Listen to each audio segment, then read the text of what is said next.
The midnight skies over Malabo held a rare and eerie stillness, cloaked in a darkness that seemed to press down upon the city like a heavy shroud.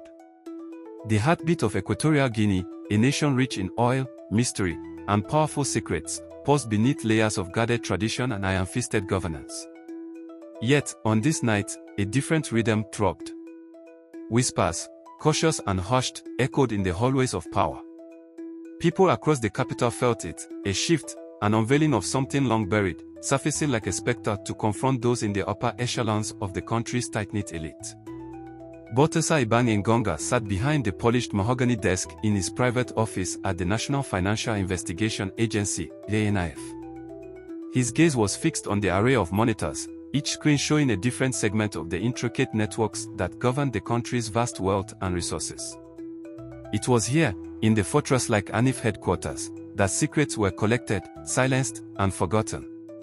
As the director of this powerful agency, Baltasar had become a man feared and respected in equal measure, his influence threading through the very fabric of Equatorial Guinea's political structure. He had weathered storms before, but nothing like the tempest now brewing outside his door. His office exuded the cool silence of privilege, with leather-bound volumes on dark mahogany shelves, gifts from foreign dignitaries displayed as silent trophies of his connections.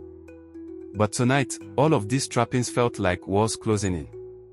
Baltasar glanced at the clock, the hands moving closer to midnight, each second ticking like a countdown. Across town, in the lavish mansion of First Lady Constantia Mangobiong, another light burned. She had been a symbol of dignity and poise for the people, the First Lady with a powerful hand behind her husband's regime.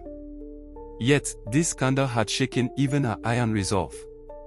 The news that had just reached her ears was both incredulous and infuriating, a scandal, involving Baltasar, with evidence so graphic that even the hardened officials who had seen it felt tainted. More than 400 tapes, each one unraveling a secret Baltasar had kept locked away, each one threatening the fragile facade of their nation's dignity. And each one, in some inexplicable way, involving women who were wives, daughters, and close kin of powerful men in her husband's government. Constantia's grip tightened around her glass of wine, her knuckles white against the stem as she pondered the implications. These women, their names, their faces, were embedded in the story of Equatorial Guinea's power dynamics. What started as rumors had now spiraled into something grotesque, public, and irreversible. She sensed that the entire nation would soon bear witness to a reckoning that would reveal the fragility of their constructed image. Meanwhile, on the streets, the whispers were turning to murmurs. Conversations in the crowded bars, in the back alleys, and on the terraces of quiet homes shifted to hushed tones of scandal. It was no longer confined to the ivory towers of those in power, it was spilling out, taking on a life of its own, a story whose power lay not only in the scandal itself but in the betrayal it represented to every Equatorian. The first videos had already found their way online, seeping through the nation's strict censorship and igniting a firestorm of outrage. Citizens who once looked to Baltasar as a figure of authority and invincibility now saw him as something darker, someone who had violated the trust of a nation. As more videos surfaced, the details became unbearable, intimate, incriminating, and painfully real. The government scrambled to control the narrative, issuing hurried statements, attempting to quiet the rising wave of disbelief. But the people were not so easily silenced. They wanted explanations, justice, and a purge of the corruption that had lurked beneath the surface for far too long. Back in his office, Baltasar felt the weight of these secrets pressing down on him, each one a ticking bomb that threatened to destroy him.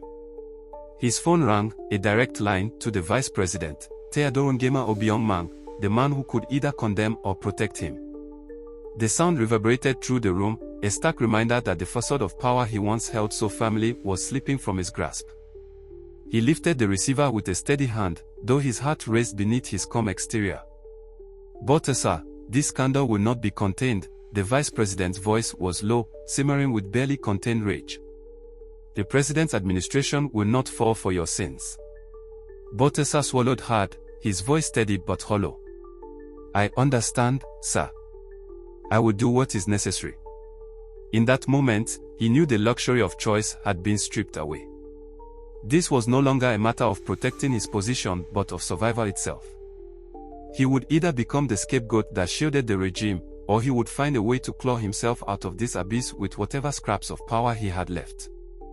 As dawn crept over Malabo, the city was awake, buzzing with anticipation, dread, and an insatiable hunger for answers.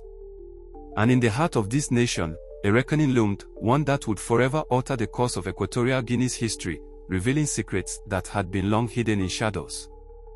Baltasar Ebang Engonga stared at the rising light, his face etched with the realization that the game was no longer his to play. Baltasar Ebang Engonga was a man whose life was built on the delicate balance of power and discretion, and he understood the rules of the game better than most. Born into a family of modest means, he had clawed his way to the upper echelons of society, relying on his keen intellect, political cunning, and an unbreakable code of secrecy. To wield power was to be unseen, to operate in the margins, manipulating the pieces on the board without ever allowing one's own hand to be seen. This was the creed by which he had lived, the invisible strings he pulled guiding the fortunes of those who thought themselves untouchable. For years, Baltasar had walked a tightrope, juggling the competing interests of Equatorial Guinea's political elite while carefully concealing his own ambition. To the public, he was a man of few words, a stoic figure overseeing the nation's financial affairs with an iron grip. But those in the inner circle knew him as something else, a master manipulator, a man who held secrets that could topple governments. It had begun innocently enough, or so he liked to tell himself.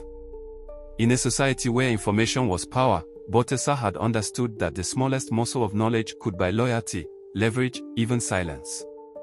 Over time, he had become the keeper of other people's sins, a confidant of whispers and backdoor dealings, a man whose vault of secrets stretched across the nation's most influential families.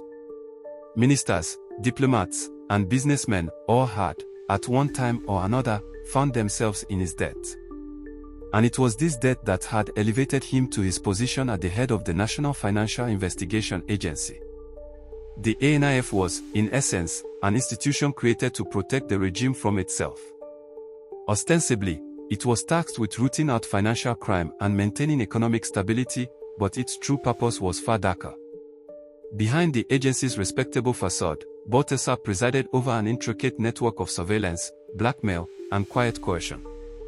Files detailing the offshore accounts of ministers, the questionable investments of high-ranking officials, and the private indiscretions of powerful men filled the agency's archives. It was a web that bound together the country's elite, each thread leading back to Baltasar himself. And yet, for all his caution, Baltasar had made a fatal mistake. He had begun to indulge in the very vices he policed. What had started as a series of calculated indiscretions, relationships that could be leveraged for future gain, had spiraled into a labyrinth of desire and dependency. The women were as much a part of the power structure as any asset, wives and daughters of influential men who traded on their own kind of currency. Each encounter was another thread in his web, another piece of leverage he could wield if needed. But in time, these encounters grew beyond his control, his grip on them slipping as he delved deeper into forbidden liaisons.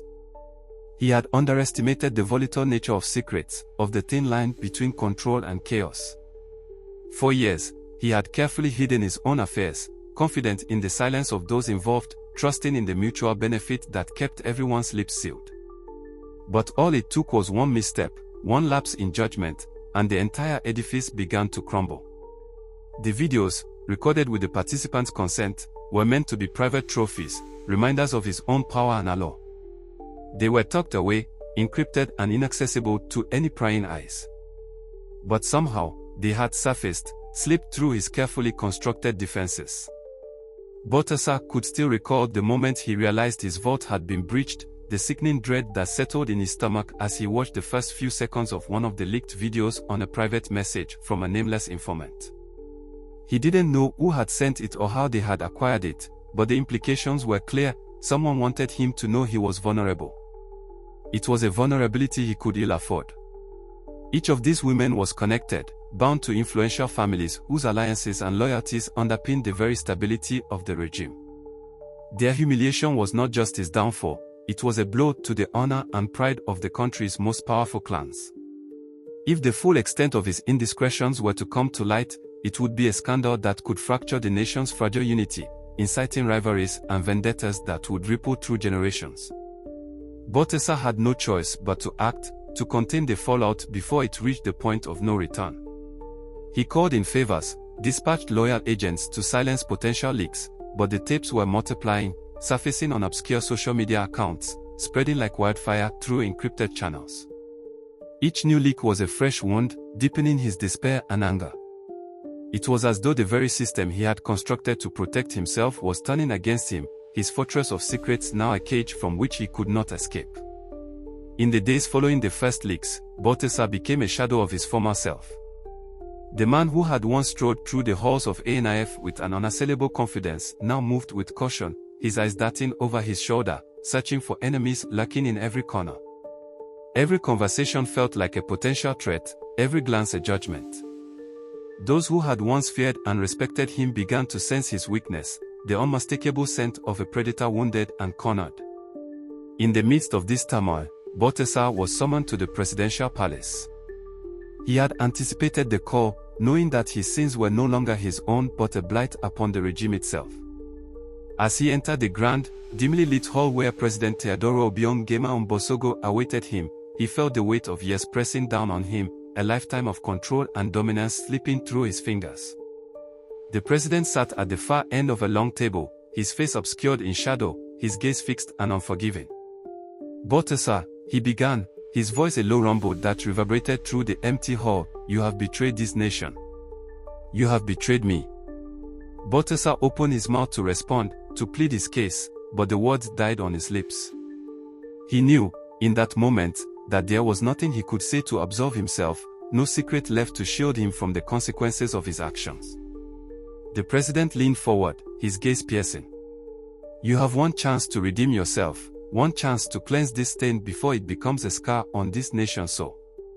Fix this, or I will ensure that you are remembered not as a guardian of power, but as a pariah cast out by those you sought to control."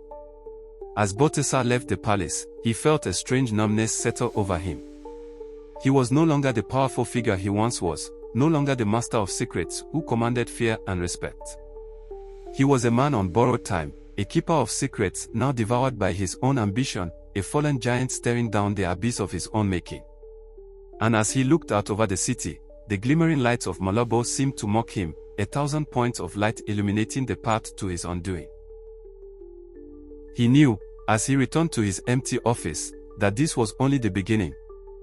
The secrets he had wielded for so long were now a poison coursing through his veins, each one a ticking bomb waiting to explode. And in the dark recesses of his mind, a single, terrible question loomed. How far was he willing to go to save himself, and what would remain of him once he crossed that line? The corridors of Equatorial Guinea's presidential palace were known for their silence, a silence imbued with power, mystery, and unspoken threats. Officials moved like shadows here, speaking in muted voices, exchanging furtive glances that told more than words ever could. But as dawn broke over Malabo, that silence fractured. There was a hum in the air, a ripple that signaled a disturbance.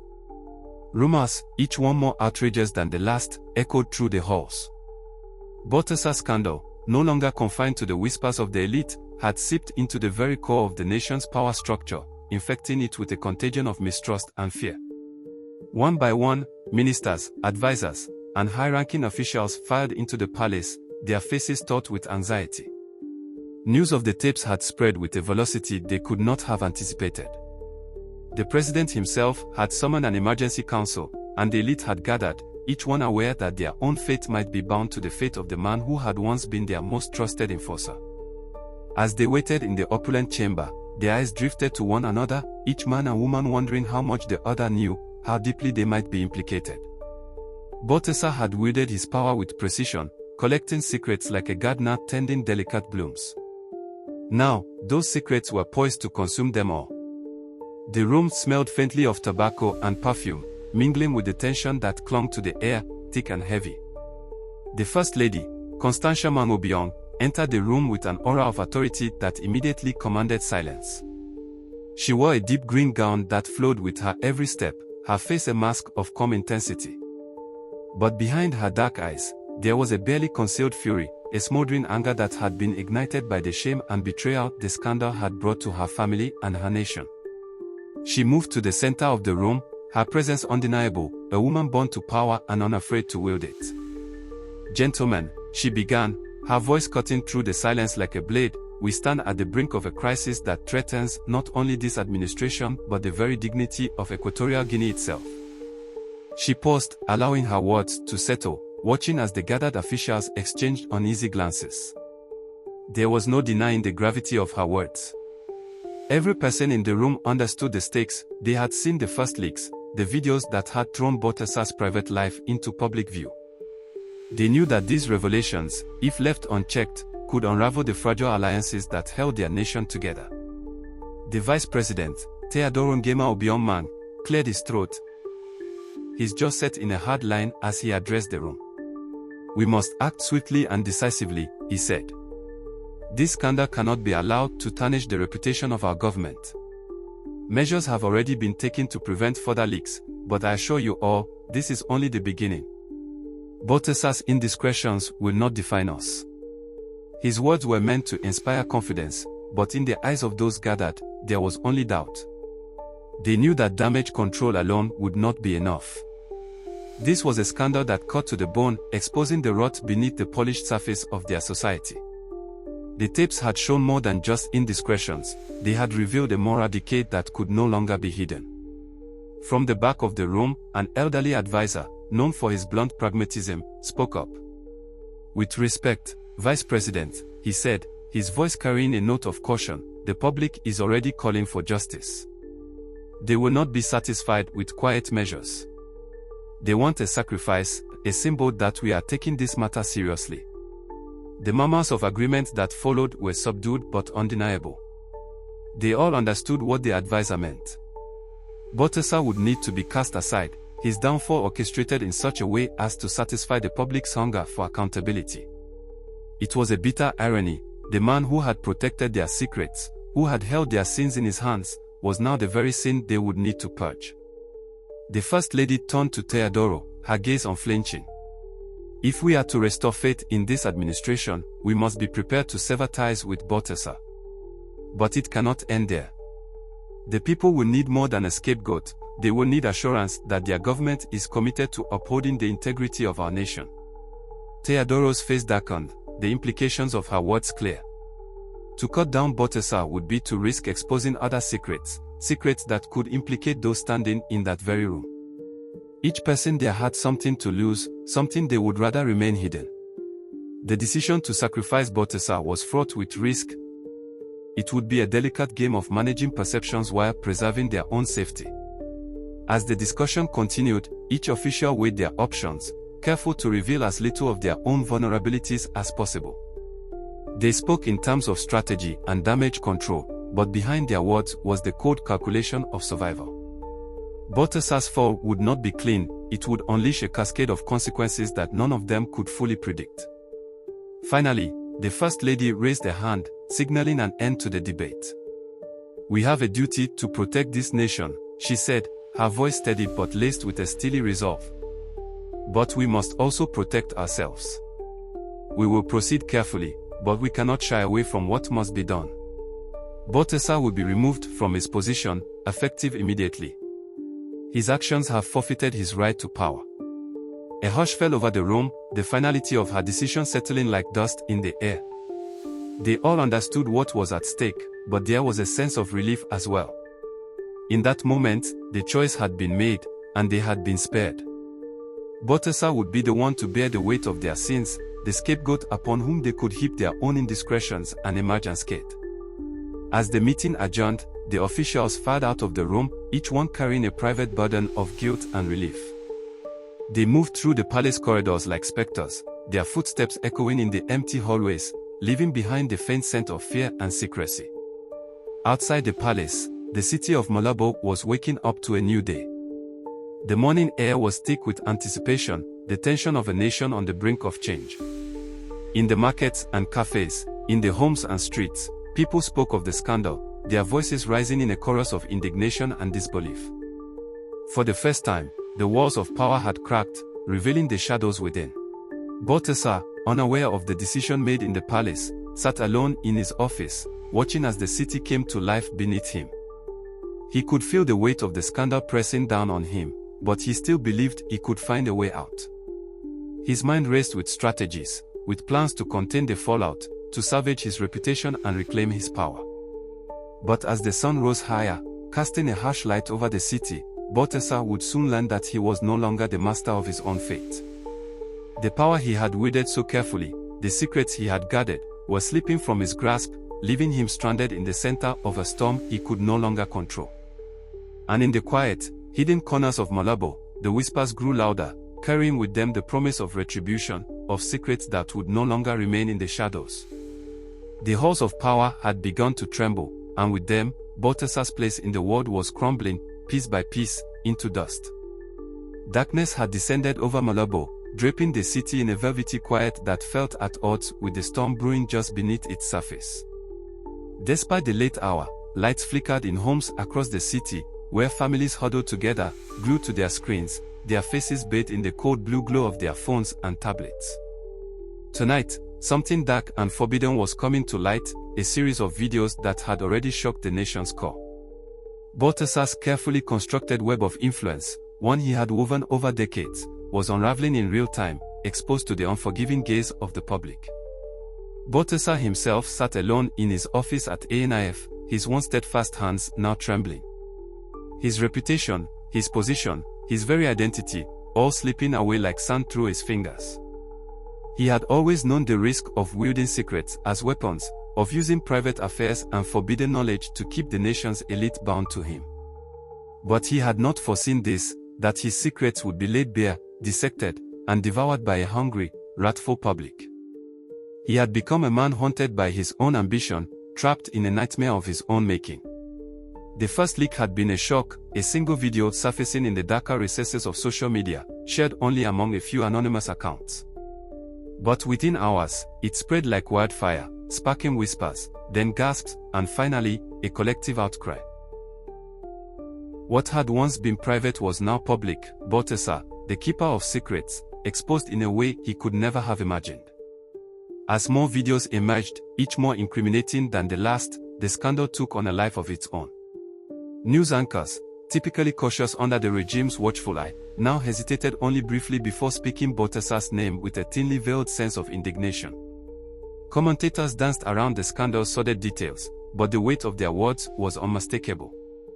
In the streets, in the shops, in private conversations, people spoke with a mixture of horror and fascination. The sheer magnitude of the betrayal was unlike anything they had ever witnessed. In the palace, the atmosphere was thick with tension.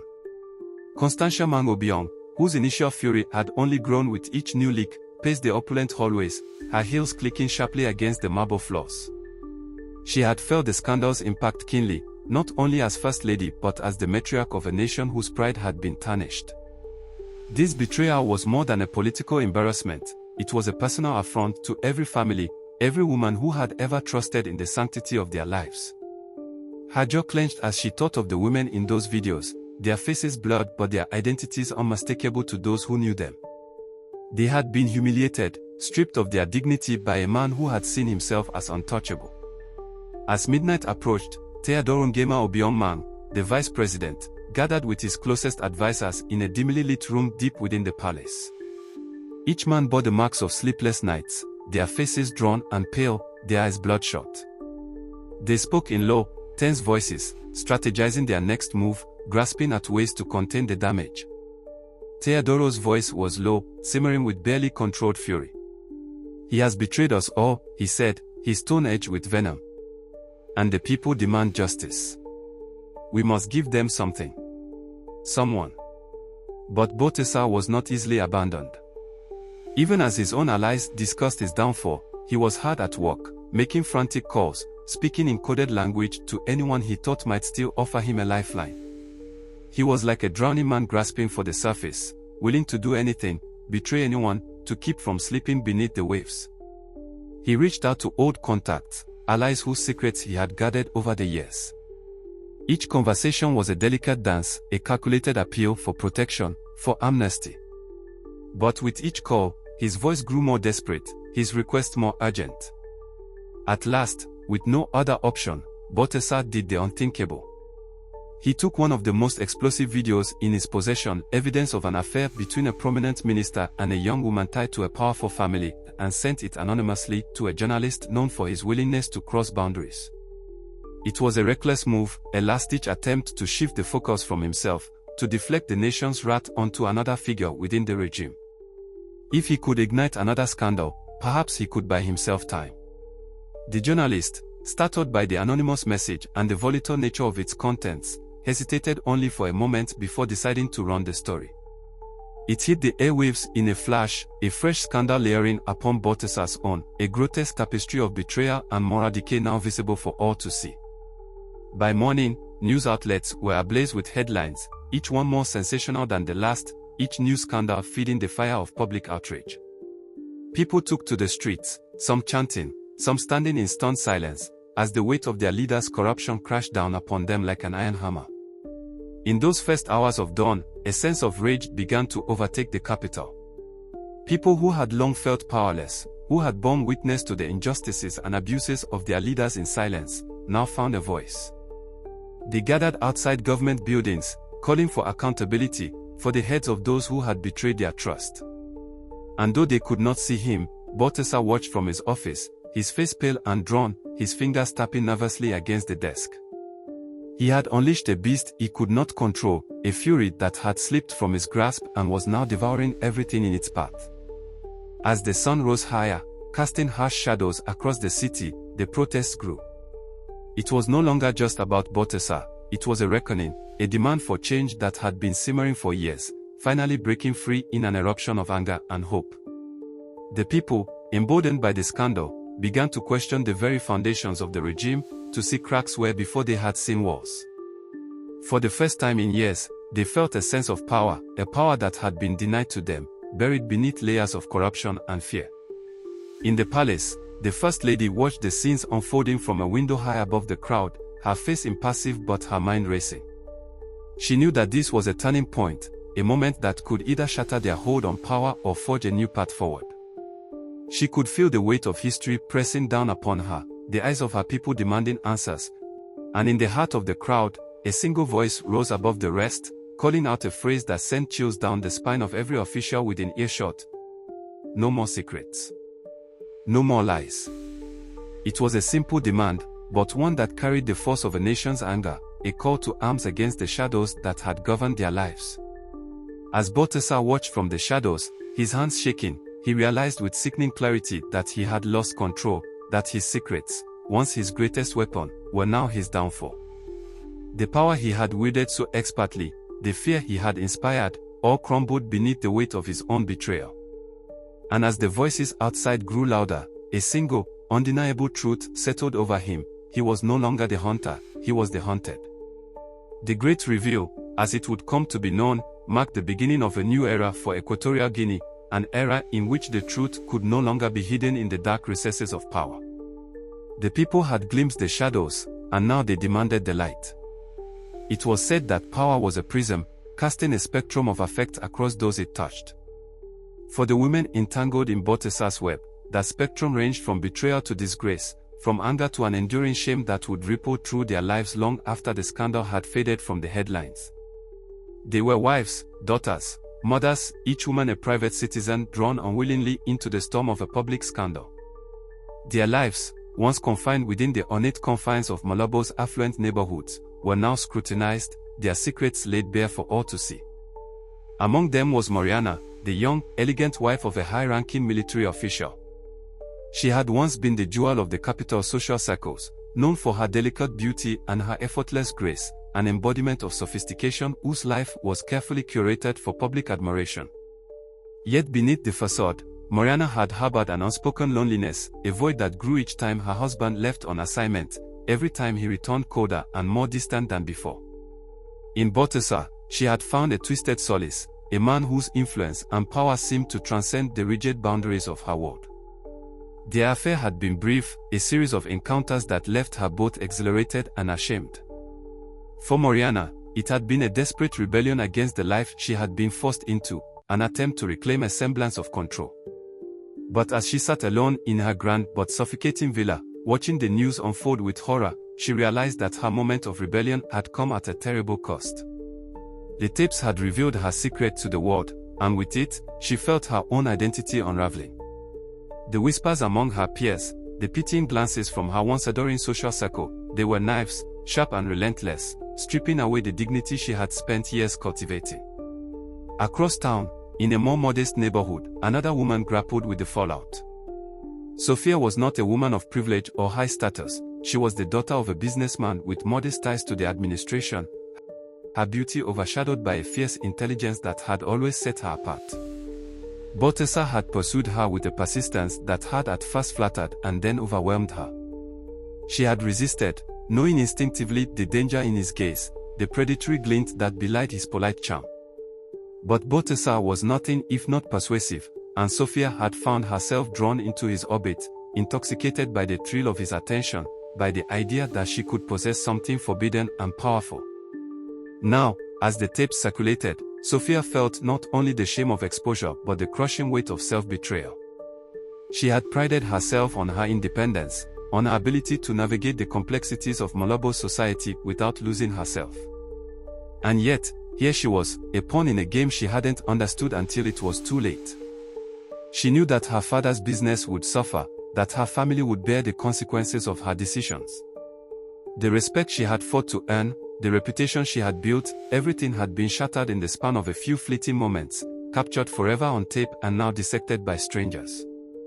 In another part of the city, amidst a sprawling garden where flowers bloomed in defiance of the scandal enveloping the nation, a woman named Helena walked slowly, her steps heavy with the weight of memory. She was older than the others, a woman of influence and charm whose life had been a tapestry of privilege and tradition. Her marriage to a senior minister had been one of convenience, a union orchestrated to consolidate wealth and status. Over the years, she had learned to accept the limitations of her role, to exist as a silent but powerful figure in the background, admired but often unseen. Baltasar had entered her life like a whisper, a dark thrill that filled the empty spaces in her soul. Their affair had been calculated, a transaction of sorts, where each offered the other something that was missing. For her, it was a sense of vitality. For him, it was the allure of an untouchable woman whose life was woven into the very fabric of the regime. Yet now, as she wandered through the garden, the scandal tearing her carefully constructed world apart, she felt a bitterness rise within her, a resentment, not just toward Baltasar, but toward herself for believing she could escape the confines of her life without consequence. Each woman carried her own story, her own blend of guilt and anger, fear and regret.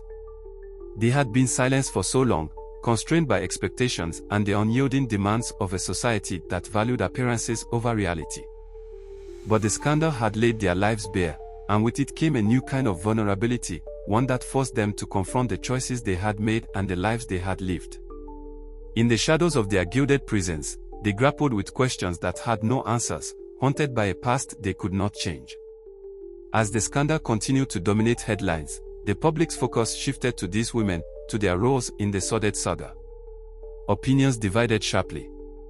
Some saw them as victims, caught in the web of a man who had wielded power like a weapon, exploiting their vulnerabilities for his own gratification. Others saw them as complicit, as women who had knowingly entered into forbidden liaisons, trading discretion for danger, loyalty for desire. The truth, as always, was more complex, a tapestry woven with threads of both agency and entrapment, rebellion and consequence. For the women themselves, there was no comfort in the public discourse, no solace in the knowledge that they had become symbols in a story that had ceased to be their own. They were not symbols, they were flesh and blood, women who had loved and lost, who had dared to seek something beyond the lives assigned to them, only to be caught in a vortex they could not escape. One by one, they retreated into the shadows, seeking refuge in the anonymity that had once been their prison. Mariana withdrew from society, her beauty fading behind closed doors as she grappled with the weight of her own choices. Sophia buried herself in her family's affairs, her once bright spirit dimmed by the knowledge that her own actions had brought them hardship. Helena, ever the pragmatist, faced the scandal with a steely resolve, refusing to bow to the shame that others sought to impose upon her. Yet, despite their attempts to reclaim their lives, the scandal left a lasting mark, a scar that each woman would carry, hidden but ever present. They had become part of a story that would haunt Equatorial Guinea for generations, a cautionary tale whispered in the corridors of power, a reminder of the dangers that lurked beneath the surface of privilege and ambition. As dawn broke over the capital, the women of Malabo rose to face a new day, each one bearing the invisible weight of a past that could not be erased. They moved through the city like ghosts, shadows of the lives they had once led, haunted by the choices they had made and the secrets they had kept. And in the quiet corners of their minds, they knew that they had become something more than victims or villains. They were survivors, women who had endured the wrath of a nation's judgment and emerged, if not unscathed, then unbroken. And somewhere, in the dark recesses of the city, Baltasar watched and waited, knowing that his own fate was intertwined with theirs, that the story of his downfall was a story of the lives he had touched and tarnished. He had wielded power like a sword, carving paths through the lives of others, and now, as he lingered in the shadows, he could feel the weight of those lives pressing down upon him, each one a reminder of the cost of his ambition, a testament to the power of secrets that could no longer be hidden.